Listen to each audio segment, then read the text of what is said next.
All right, Mark Rogers TV, the voice of college football, talking maize and blue. And for a number of our conversations recently with Steve Dace of Michigan Podcast, it's been about what might have been last year or maybe the year before. Today, we talk about the hope and the opportunity of the future here in 2018, which is based on a really good roster, but most recently based on the NCAA's decision to make Shea Patterson, the Ole Miss transfer, eligible. Steve, how are you doing today? I'm doing a lot better over the last 72 hours, Mark. That's for sure, brother. How are you? Oh, I'm doing great. And I've been looking forward to this discussion for about 72 hours because I knew that you would bring insight, knowledge to it, but also a little sparkle in the eye, even though we can't see you, in talking about Shea Patterson and the possibilities there at Michigan. So what does this possibly do for the Michigan offense? I think it's potentially world-changing. And, you know, I've maintained two postures on this story since we first started talking about it, back in December, Mark. I thought he would be made eligible. I mean, the NCAA is trying to avoid court because they keep losing there. With Thomas Mars representing Shea Patterson, who we saw with Houston Nutt, apparently we're being invaded here. Oh, boy. Wow. Yeah, can you hear that? Wow. I hear something. What's going on? Okay. I don't know. It's a very low-flying plane. I'm waiting. I don't know if this is Red Dawn or the visitors. I guess we'll wait and find out. But, well, Steve, knowing that you live in Iowa, I do have a picture of a cornfield and like a 1940s style airplane swooping down along a dirt road. No, it's not a crop duster. I live in Des Moines. So, okay. That's unlike most of the rest of the state. No, I can tell you about farming, Mark. Isn't a case good. That's all I can tell you about it. But back to the Shea Patterson story. I thought he would be eligible. The NCAA is trying to avoid court. They keep losing there. And with Thomas Mars, who was the attorney for Houston Nutt in that case last year, representing Shea. This is the kind of thing, if they had not granted his eligibility, they likely would have ended up in federal court. Challenging the entire premise of the letter of intent scheme as a business plan. So I thought they would eventually find a way to declare him eligible, but I also said I really wasn't going to render an opinion on this season until we knew that for sure. And I didn't think that Shea was the only chance for Michigan to bounce back, but I do think he's their best chance, and here's why. He has a body of work that we've seen. With Brandon Peters, just when we saw him develop, we saw him get knocked out against Wisconsin, not play against Ohio State, and then play very poorly to the point it was really unnerving against South Carolina in the Outback Bowl. So we've not really seen Brandon Peters get back up after being knocked down. Dylan McCaffrey and Joe Milton are very highly recruited players, but they're also young. And so we don't know what their development looks like. And in Shea Patterson, I've seen, I think, 5 or 6 mock drafts for 2019 already. This weekend, and he has been in the first round of every single one of them. So this league has not had a first-round quarterback since Kerry Collins in 1995. When you look at the defense that Michigan is returning, when you look at the way they have recruited in the skill positions, I don't know how much better the offensive line will be. I've got to believe Ed Warner's worth, I don't know, maybe we can go from 110th in tackles for loss allowed to maybe, an enthusiastic 75th. I'll take that. Okay. I mean, that's still not great, but markedly better. It's at least to the point of, you're just not an abomination. Can you be average? And with the way Michigan's recruited there and another year of development and a change in coaching there with a guy who's very well respected as an offensive line coach, I don't think being the 75th best offensive line in college football at Michigan is asking for too much. And now you're going to throw in a first-round talent quarterback. Well, I think that changes the entire complexion of the season, Mark. And when I look down Michigan's schedule now, I would have told you there were 3, maybe 4 teams on their schedule that you could say had, at most college football games, if you go into the game with the best quarterback and the best defense, you're going to win almost every single time. And I would have looked at 3 or 4 games on our schedule next year and said, well, I think the other team's better on both of those spots than us, or it's close enough on defense that their advantage at quarterback puts them over the top. I would now go so far as to say, with what we have coming back on defense, and now you insert a potential first-round draft pick at quarterback, I don't think there's a single team on our schedule that you can say has the better defense and quarterback at the same time. So I think this greatly improves and enhances Michigan's margin for error in what is a very pivotal season for Jim Harbaugh and the program. So I've seen a ton of highlights of Shea Patterson. I'm trying to think back that I really watched him extensively at any point. Steve, like you, I think I'm watching the big games on Saturday. I'm going to the big games. I love the major conference games, obviously, and him playing at Ole Miss, underperforming since they were really good a couple years ago. Didn't necessarily see start to finish Shea Patterson during a game against a Texas A&M, Alabama pick, fill in the slot. But, you know, I'm picturing, based on seeing the highlights, a lot of Russell Wilson-esque play. Fran Tarkington. Can you give me a comparison there? Yeah, you know, we're going to do, we actually finished our first season for Michigan Podcast after the end of spring ball. And during the off season here on YouTube at Michigan Podcast, we're going to be doing what we call Michigan Podcast Extras, you know, little mini episodes when news is breaking or there's a feature or off season storyline we want to approach. And our first one airs this week, and it's about Shea Patterson's eligibility. And what you'll see when it comes out on Tuesday night is we run his highlight film tape up against 4 people, and it's just eerily similar, the traits that he has. The running style is very similar to Johnny Manziel. When you look at the way he creates throwing the football, scrambling around, looking for different angles and launch points to get the ball down the field, there's some Baker Mayfield there. You'll see those similarities. His play is also somewhat reminiscent of a kid that had a very promising start at Michigan and then just basically had so many off-the-field problems he flamed out of school. That's Tate Forcier, if you remember him from several years ago. And then I went back because I'm a little older now. I'm about to hit 45. When I look at him, I see somebody else. I see his head coach, Mark. And I go back and throw out some film of Jim at Michigan, and their size is almost exactly the same. Their throwing motions are very similar. The way they sort of dart around on the run, very similar. I mean, it's really eerie watching Jim Harbaugh highlights at Michigan and running them side by side with Shea Patterson. So I don't buy any of this talk of Jim won't know how to coach a guy, because, you know, you're right. I mean, Andrew Luck was just a total statue back there, Mark, and never moved ever, okay? So, I mean, this idea that they're going to be running four read offenses with Shea Patterson where he's just going to stand there and just get blitzkrieg like our 3 quarterbacks did last year, looking for the fullback third check down in his progressions, they're not going to do that. I mean, until last year, no one, if I would have told you Jim Harbaugh was the best quarterback coach on planet Earth, almost no one would have debated that. All right. So the idea that he just suddenly forgot how to coach this position, and Shea Patterson, who could have gone to 35 other schools this year, came to Michigan so he could stand there and just, run the Norman Dale passing offense from 1975 is a ridiculous hot take from SEC shills on satellite radio and on podcasts. That's not what's going to happen. We're not going to sit here and run a spread RPO exclusively either, but you will see Jim amend the offense to take advantage of his skill set. And I think that skill set's going to make the offensive line better too, because they're not going to have to sit there and dominate the line of scrimmage to make sure they protect at the point of attack, because you've got a guy that maybe can't make those kinds of plays out of the pocket and make guys miss the way that Shea Patterson can. MarkRogersTV, the voice of college football, talking Michigan football and the recently announced eligibility decision in the favor of Michigan and Shea Patterson, the Ole Miss transfer that we're talking about, his skill set and early projections toward the NFL draft. Steve Deace is on the line with Michigan Podcast. Steve, I'm checking out the chat and a number of comparisons and thoughts from the viewers right now.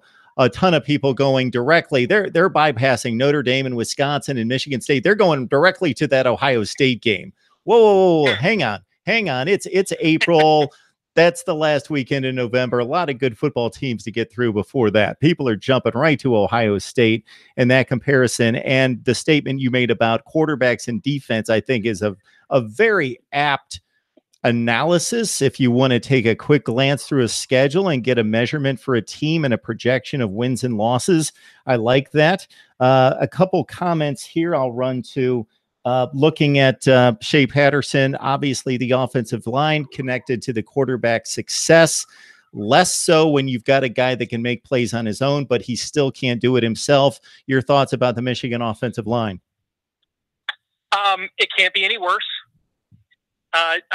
We've talked about in the past, I watched Ohio State beat us in the game when we sacked JT Barrett 8 times. So when you have that sort of weapon and escapability back there, what it does, I mean, we sat there with Taco Charlton and Mo Hurst and Rashawn Gary et al. And just annihilated Ohio State's offensive front an entire afternoon in Columbus 2 years ago. We still lost that game. And so when you have the sort of escapability that JT Barrett possessed, now I think he's a different kind of athlete than Shea Patterson, but the margin for error that creates is, I mean, Ohio State has done a good job with, putting interior linemen in the draft in recent years. It's not been a great place for tackle prospects. I think Jamarcus Jones was a 5th-round draft pick yesterday.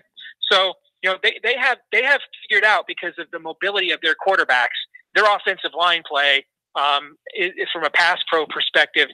They've figured out how to use that to hide some deficiencies. So for Michigan, I don't think it's unreasonable to expect, with what they have returning, how they've recruited, and a coaching change there. I'm not asking for much, man. I'm not saying this is, Steve Hutchinson, John Jansen, and Jeff Backus all in the same line. Okay, although that going into that season, Steve Hutchinson and Jeff Backus, by the way, were redshirt freshmen. Remember that. Nobody knew how good they were going to be in that '97 team. But can we be, average? Can we go from a team that had 3 quarterbacks taken to the hospital? Can we go from there to can we be average? And I don't think that's asking. I don't think that's a crazy expectation when you look at the way Michigan's recruited and Ed Warner's background coaching offensive linemen. So I don't think you'll see a huge leap in year 1. I think a couple of the best tackles we have, Chuck Ziliaga and James Hudson, are still young and developing. Cesar Ruiz are going to be our best lineman probably. He's going to be a true sophomore. It's going to be a young unit. But can they go from the abomination they were at times last year to average? And as I pointed out with you in the past, Mark, the way when Michigan struggles last year, I believe, are technique and development, not talent. Because when we played teams that we were physically better than, we dominated them at the point. We had 3 backs rush for over 500 yards. We hadn't done that since 1991. So I don't think it's talent. I just think it's development, and I think it's technique. And that's why I think Ed Warner will be a big addition there. And again, can he be average? I don't think it's crazy to say, can we go from 105th or 8th or whatever it was in tackles for loss allowed? Can we be 75th? Can we be 70th? That's still pretty poor, but can we do that? Then I think that makes a big difference in and of itself when you throw in Shea's capability. So, Steve, we've got dissenting opinions here on Shea Patterson's ability. Our guy, Big Poppy JT, says Shea Patterson's the best quarterback in the nation. And then we've got another guy, Ryan Mell, who says Shea Patterson is a poor man's Johnny Manziel. I would like some elaboration on that. I don't know necessarily what that means. I do to a certain extent. But a poor man's Johnny Manziel, last year we got a poor man's John Navarre. Okay, so I will take a poor man's Johnny Manziel. I will take that. You bet. I'd take that sight unseen right now. You bet. All right, we got Steve Dace on the line from Michigan Podcast. You got to join him for Michigan football, Michigan athletics with a basketball team as good as it is. Across the board, just the insight, the information, and if you heard Steve just elaborate on the breakdown that they've got in store for us concerning Shea Patterson and 4 highly productive, high-profile quarterbacks, that should be an intriguing watch right there. So you can catch Michigan Podcast on all the major audio platforms and on YouTube as well. Mo Hurst drafted, but there are some thoughts about there was an issue with a heart condition that's come up in the last few days. But all I know, Steve, is that when I watched this guy play, he just wrecked offenses consistently. Well, Pro Football Focus ranked him last year. And for people who don't know what that is, it's one of, if not the best, public analytic sites for college and pro football around, run by a bunch of former scouts And, they have rotating scouts that will follow a conference or a division in college or pro football, and then they'll rotate them at the end of the year to get a second opinion, to get out of an echo chamber. I mean, they do a really great job. And they had Mo Hurst rated higher. They've been doing this since 2006. Mo Hurst was the highest rated defensive lineman in their efficiency rankings going back play-by-play over his season of any defensive lineman they've ever evaluated. They had him ranked the #1 defensive line prospect or defensive player in the entire draft. So when I look at where he was drafted, I have a hard time believing, the University of Michigan might have the best public medical school in America. And if that doesn't do it for you, Harvard Law at the exact same time. I saw Mike Mayock yesterday comparing him to Hank Gathers. I just have a hard time believing it. Michigan and Harvard both. I mean, I guess we could have gone to Johns Hopkins too if that's not good enough for you. I just have a hard time believing it. Michigan and Harvard both, they clear a kid. And the NFL has picked up on something that Michigan and Harvard didn't pick up on. And so they drafted Antonio, I was too stoned to rape her boss, Callaway at wide receiver earlier than Mo Hurst. I didn't understand that whatsoever. Made no sense to me whatsoever. And I think the Raiders got the steal of the draft. Now, I will say this. Even though Mo Hurst was ranked very high by Pro Football Focus, he's a much more scheme-specific player at the pro level. More pro defenses are evolving to more of the Bill Belichick multiple, even and odd fronts where you can be interchangeable from a 3-4 to a 4-3. It's a little different than it was in the late 90s and early 2000s when teams were either strict 3-4s or strict 4-3s. I mean, even though we played a lot of odd man fronts with Don Brown, he is a one-gap penetrator, Warren Sapp type in a 4-3. And so right away, similar to Josh Jackson at Iowa, who was a great college player and fell in the draft. And the reason Josh fell in the draft is because he's really scheme-specific too. And he's not a quick twitch, oily hips guy. He's a full-body guy. And so you've got to play a defensive scheme that suits that sort of ability. And I think that's the same with Mo Hurst. So I know there's people in Michigan that are like, why didn't the Lions draft him? Even without the heart condition, he was never going to be a fit for Matt Patricia's offense. But for a team like the Raiders, and Gruden wants to go back and run that, kind of aggressive attacking 4-3 with the Tampa 2 coverage that he won a Super Bowl with at Tampa Bay. I mean, Maurice Hurst has that kind of Warren Sapp type of ability. If indeed his heart holds up, that was the steal of the draft for the Raiders. All right, so I apologize to some of the people on the chat line. I'm holding the phone here, so I'm not able to comment and respond to some of your questions and comments here. I could go two amusing different paths here, Steve, because we got people knocking the trip to France, maybe checking out the Mona Lisa. I see a comment here. And then the other one, I don't know if you heard the comments made by the Nebraska athletic director this week about Urban Meyer and Jim Harbaugh running scared now that Scott Frost is in the conference. Well, on the first thing with the France thing, I don't know why you would begrudge that sort of. We are in an era where we have a lot of males and not a lot of men, Mark. A lot of boys who can shave. Okay. We live in an era of people, you ask them, what are you protesting for? I just want to be heard. To what end? I don't know. I just want to be heard. And, if you're a hater, if you don't want to hear what I have to say, well, tell me what you have to say. I don't know. I just want to be heard. I mean, we have a lot of people that, particularly of the male side of the variety, that have all the procreative parts of their anatomy, but really none of the courage, or rarely the courage and the character and the virtue that it takes to actually be a real man.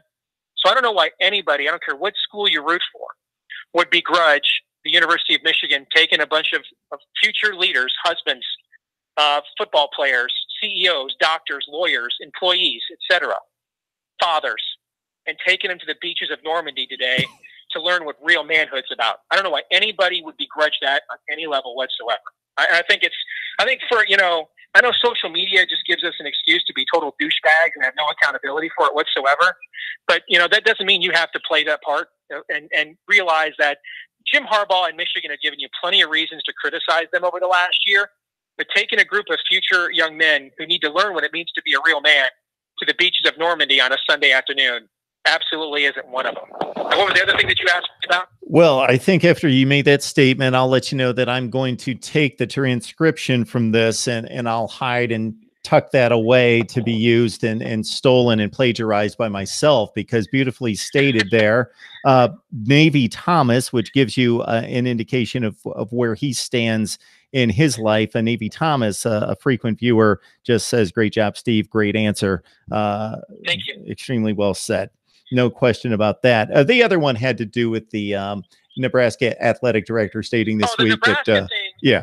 I mean, there's a reason Jim has kept a much lower profile in the last year. He understands 8-5 that, you live by the narrative and die by the narrative. And Jim created a narrative that I think really brought swagger back to Michigan before we ever played our first game against Utah, and had a lot to do with how quickly he was able to get guys that had been on poor teams 2 years prior heading into this to completely change a lot of those exact same players to change their fortunes. And the narrative and the mystique and that he played the media and the media played along with to build up certainly helped with that. And I think he realized when you go out and you go 8-5 like they did last year, that, the reverb on that is a motherless goat, brother. Karma's a female dog.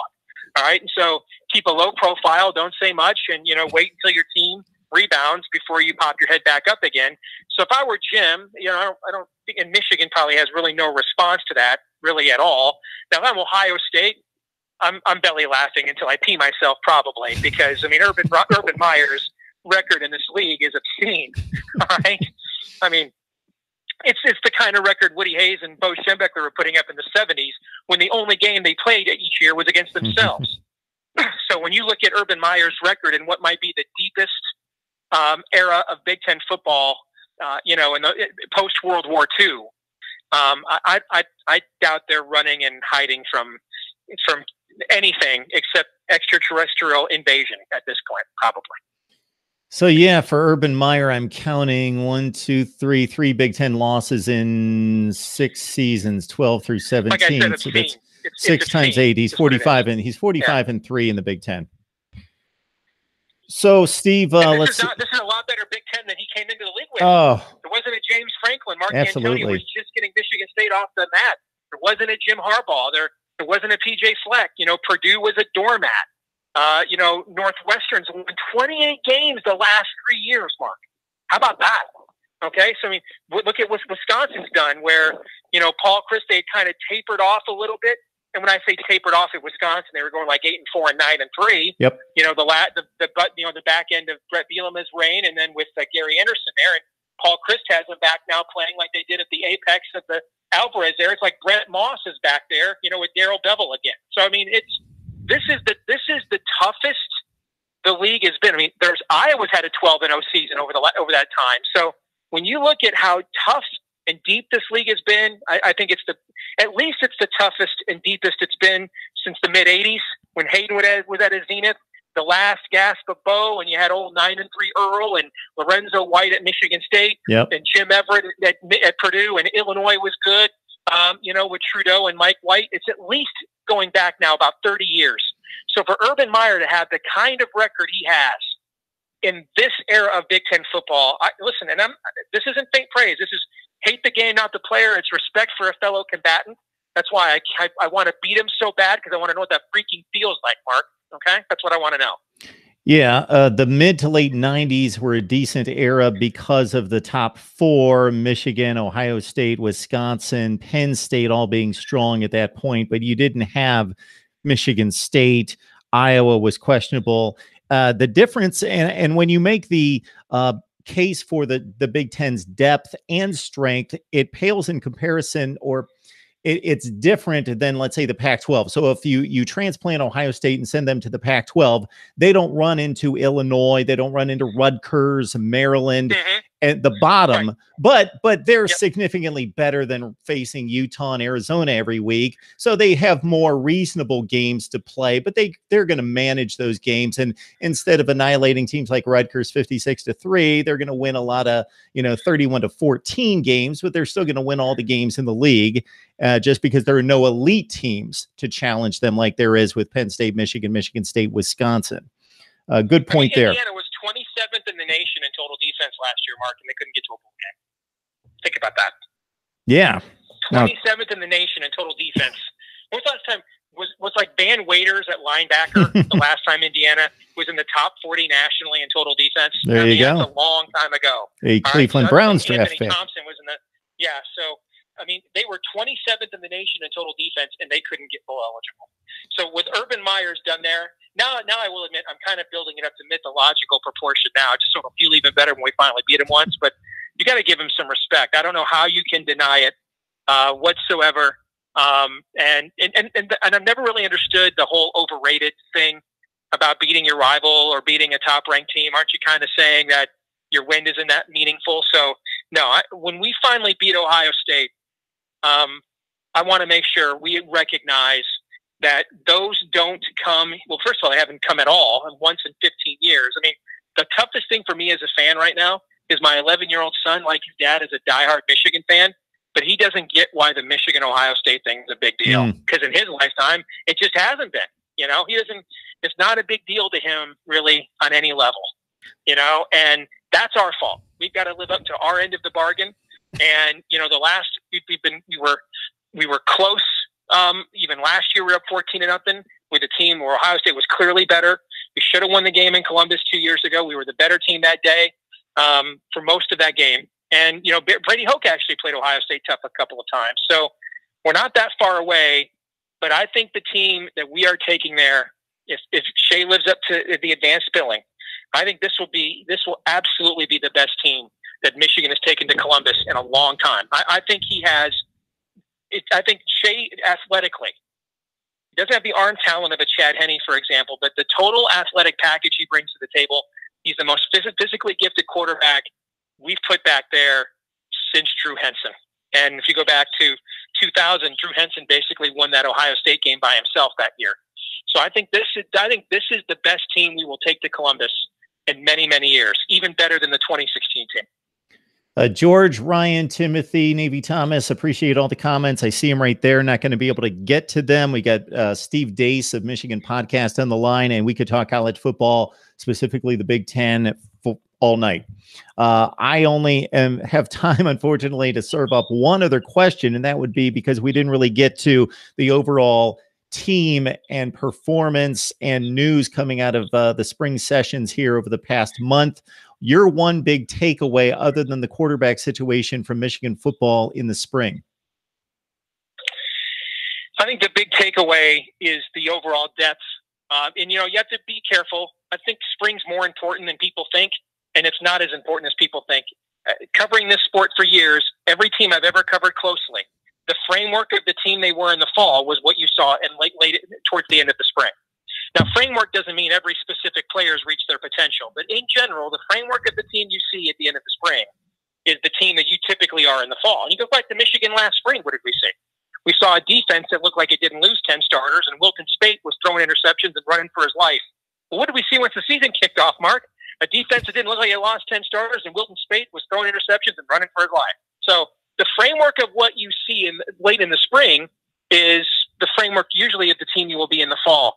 And so when you start talking about, well, this guy flashed and that guy flashed, well, remember, he's doing that at the expense of somebody on your own team because it's your guys going against your guys. And that's where fans over-evaluate spring football. You need to actually, instead of looking at it specifically, look at it broadly and more holistically. And there's a lot of depth. I think we'll be deeper on the defensive front than we were last year. It'll be more like 2016 where we had multiple units we could run in there. I think this will be the deepest, most athletic linebacker core Michigan's had. And I mean, I don't know, man. Gary Moeller era, it's been a long time. I think the starting corners, and then you throw in another highly recruited kid and Ambry Thomas emerging. I mean, Lavert Hill and the corners that Michigan's going to start with, that might be the best starting corner duo in the country. I mean, not offensive line, wide receiver, tight end. You have an embarrassment of riches there. There's a lot of depth there, which should create a lot of competition all summer long heading into fall camp starting on July 31. He is Steve Dace, Michigan Podcast. So it's not just the insight, information, knowledge, bit historian thrown in there, but also the storytelling and the analogies make it all worthwhile. So check him out, Michigan Podcast on YouTube and all the major audio platforms as well. Steve, again, I just love to cut you loose and let you go, and would love to talk college football some more. So we'll have you back soon, hopefully. Anytime, brother. You know, we can always talk broader Big Ten, even broader college football. I'm actually on a book deadline in May. And then once I get done with my book deadline, then I'm going all in on my college football preview. So, you know, pretty soon I will be knee deep in research and anecdotes, and I love sharing that stuff. So it's always a pleasure talking to you. See you, Steve. Take care.